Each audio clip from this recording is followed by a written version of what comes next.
మంచినీళ్ళు. నేను సెలవిచ్చింది వినిపించలేదా? మాట్లాడకుండా అలా రాతి బొమ్మలా కూర్చున్నావేమిటని మేము అడుగుతున్నాం.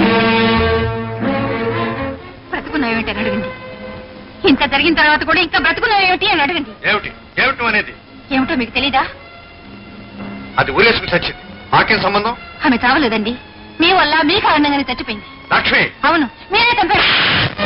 మా ఎదురు నిలబడి మమ్మల్ని ఎదిరించడానికి ఎంత ధైర్యం నీకు?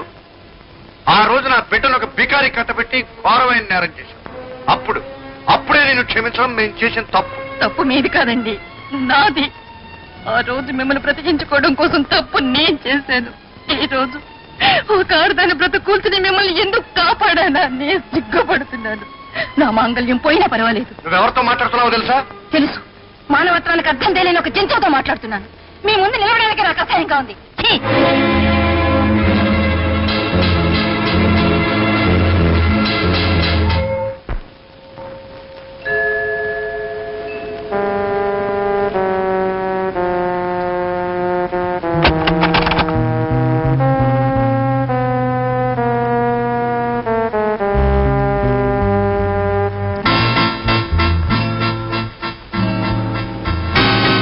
నువ్వా ఇక్కడికి ఎందుకు వచ్చావు? మేం చెయ్యాలనుకున్న పనికి రావాల్సిన చోటు ఇదే కనుక ఇక్కడికి వచ్చాం. అంటే ఏమిటి నీ ఉద్దేశం? డాక్టర్ అమ్మ, రోగుల్ని బాగు చేయడానికి ఈ ఊరొచ్చావు, కానీ మా పరువు ప్రతిష్టల్ని పాడు చేశావు. నీ కారణంగా ఆ రాజాగాడు కూడా గాలికి తోడైన నిప్పులాగా మండిపడుతున్నాడు. అందువల్ల మాకేం బాధ లేదు. కానీ మా ఒక్కగానొక్క కూతుర్ని బికారికిచ్చి పెళ్లి చేసి మా కుటుంబ గౌరవం నవ్వులు పాలు చేశాడు. అదే మా బాధ. మేము నడిచి వెళ్లే దారిలో ఎదురు దెబ్బ తగిలిన ఏ రాయినైనా తీసి పారేయడం, ఏ ముళ్ళునైనా నేల రాసి పారేయడం మాకు అలవాటు.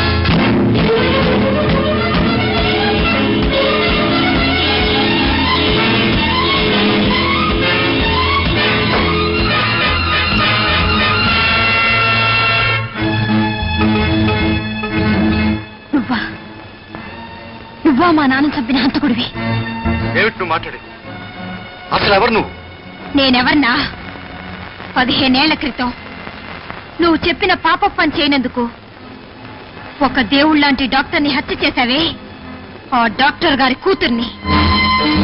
నీ చేతి మీద ముద్ర చూసిన దాన్ని, నీ చేత పడకుండా తప్పించుకున్న దాన్ని.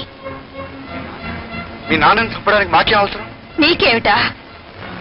ఒక్కసారి గతంలోకి చూస్తే అర్థం అవుతుంది. మా నాన్నని చంపడానికి ముందు రోజు మా ఇంటికి వచ్చావు. నీ శత్రువైన మనిషికి పాయిజన్ ఇంజెక్షన్ ఇచ్చి చంపాలని మా నాన్నని అడిగావు. డబ్బా చూపించావు, మాటలతో బెదిరించావు. కానీ మా నాన్న నీకు లొంగలేదు. పైగా నీ దుర్మార్గం బయట పెడతానన్నాడు. అందుకనే ఆ రాత్రి వచ్చి మా నాన్నని హత్య చేశావు. మళ్ళీ ఈ ఊరొచ్చింది ఎందుకో తెలుసా? ఏదో ఒక రోజు హంతకుడు ఎవరో తెలుసుకుందామని. తెలుసుకున్నందుకు చాలా సంతోషం. నీకు నా అభినందన. కానీ తెలుసుకుని ఏం చేస్తావు? ఈ క్షణంలోనే బయటికెళ్ళి నువ్వు ఎంతో మంది ప్రాణాలు తీసిన హంతకుడు అని అందరితోనూ చెప్పి నీ ఆట కట్టించగలను. నేను హంతకుడన్న విషయం ఈ క్షణం వరకు ఎవరికీ తెలియదు. అది తెలిసిన నీ ప్రాణం తీసి శాశ్వతంగా నీ నోరు ముగిస్తే రహస్యంగానే ఉండిపోతుంది. నేను పెద్ద మనిషిగానే మిగిలిపోతా.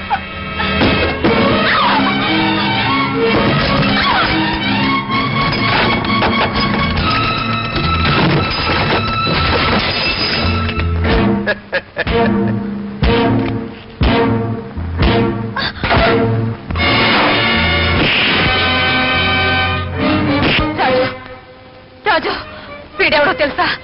నీ తండ్రిని నా తండ్రిని ఆనాడు దారుణంగా చంపిన హంతకుడు.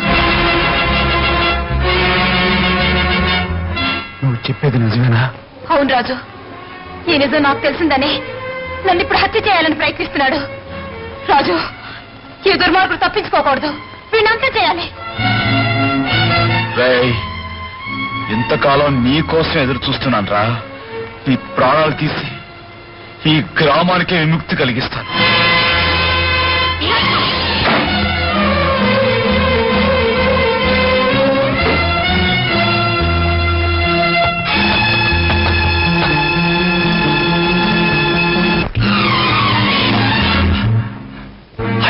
అవును, ఆచార్య జమీందార్. కానీ ఇదివరకులా నీ మాటలు విని నువ్వు చెప్పిన పాపాలు చేసే దౌర్భాగ్యుడైన ఆచార్య మాత్రం కాదు. నేను మారిపోయి మనిషినయ్యాను. కనుకే నేను బతకనివ్వకూడదని నిర్ణయించుకున్నాను. ఆచార్య మంచిపోయి మాట్లాడుతున్నావా? మేమేం సెలవిస్తున్నావు అర్థమవుతుందా? నువ్వు ఏమని సెలవిచ్చినా వినే రోజులు పోయే జమీందార్. గతంలో రాజన్న నా చేయి కాకుండా నా మెండరికే చుట్టి నీ పాపాల్లో పాలు పంచుకునే కర్మ నాకు పట్టేది కాదు. బహుశా ఆ రోజు నన్ను చంపకుండా వదిలేసింది ఈ రోజు నిన్ను చంపాలకే.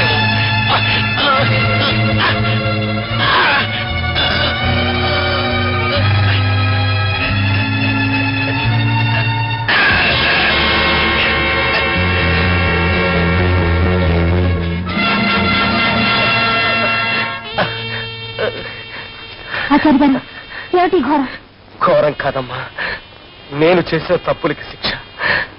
పావు నీడలో బతికే మనిషికి, పాపాత్ముడి నీడలో బతికే మనిషికి ఏదో ఒక రోజున కాటు తప్పదు. ఆ జమీందారు నన్ను పొడిచాడు. చూడు బాబు, ఆ దుర్మార్గుడు తప్పించుకుపోవడానికి వీల్లేదు. ఆ జమీందారు వాడు పాత బంకలకే వెళ్ళాడు. వెంటనే వెళ్ళి వాడు ఆట కట్టించు. నువ్వు వెళ్ళి వాడి సంగతి చూడు. ఆచార్య గారికి ఏ ప్రమాదం రాకుండా నేను చూసుకుంటాను.